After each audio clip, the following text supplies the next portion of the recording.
Assalamu Walaikum. Hello friends, how are you? Welcome back to my another video.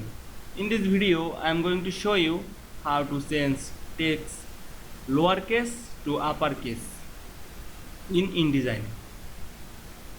At first, open your Adobe InDesign software. Then open your document. Now I am already open my document. Now go to your document and select this text.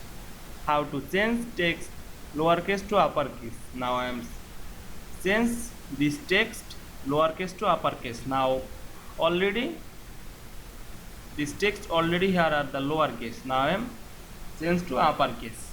Now firstly double select the text box or double click in the text box. Press Ctrl A on your keyboard and then go to the layout option, type option, then find change case option. Now here are uppercase option. Now click this. Now our change text lowercase to uppercase easily. Now you can see change text lowercase to uppercase in InDesign very easily. I hope you enjoyed my video.